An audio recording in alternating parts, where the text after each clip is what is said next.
हमारे पड़ोसी देश बांग्लादेश में हुए प्रदर्शन, आंदोलन, अशांति और हिंसा के बीच बांग्लादेश की पूर्व प्रधानमंत्री शेख हसीना ने 5 अगस्त 2024 को अपने पद से इस्तीफा दे दिया था।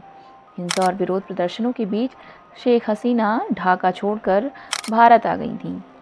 शेख हसीना बांग्लादेश के इतिहास में सबसे लंबे समय तक रहने वाली प्रधानमंत्री हैं। इतना ही नहीं, दुनिया भर में शेख हसीना एक ऐसी महिला नेता हैं जो किसी देश की सबसे लंबे समय तक प्रधानमंत्री रही हैं। शेख हसीना पहली बार बांग्लादेश की प्रधानमंत्री साल 1996 बनी थी।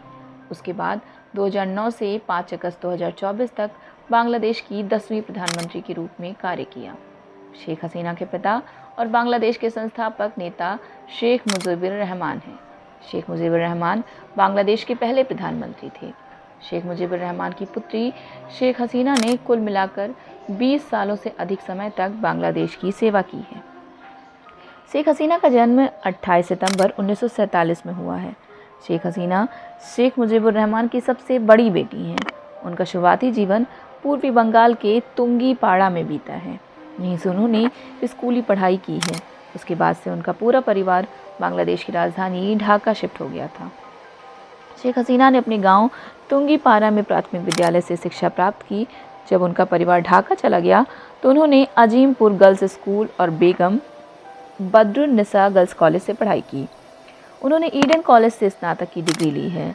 वह 1966 और 1967 के बीच ईडन कॉलेज में छात्र संघ की उपाध्यक्ष चुनी गई थी।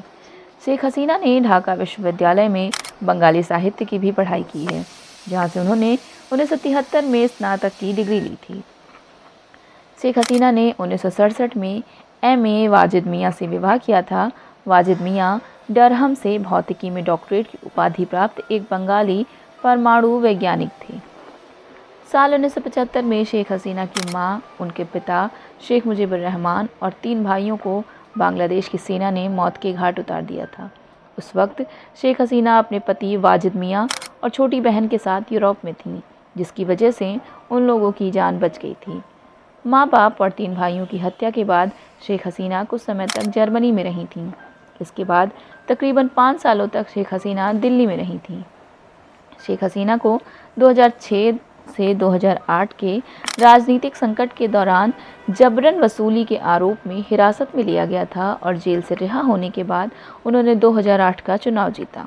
2014 में हसीना को तीसरे कार्यकाल के लिए फिर से चुना गया, जिसका बीएनपी ने बहिष्कार किया था और अंतर्राष्ट्रीय पर्यवेक्षकों ने इसकी आलोचना की थी। बाद में 2017 में म्यांमार में नरसंहार से भागकर लगभग 10 लाख रोहिंग्या देश में प्रवेश करने के बाद शेख हसीना को उन्हें शरण और सहायता देने के लिए श्रेय और प्रशंसा मिली। शेख हसीना 2018 में टाइम्स की दुनिया के 100 सबसे प्रभावशाली लोगों में से एक थीं। शेख हसीना 2015, 2018 और 2022 में फोर्ब्स पत्रिका द्वारा दुनिया की 100 सबसे शक्तिशाली महिलाओं में से एक थीं।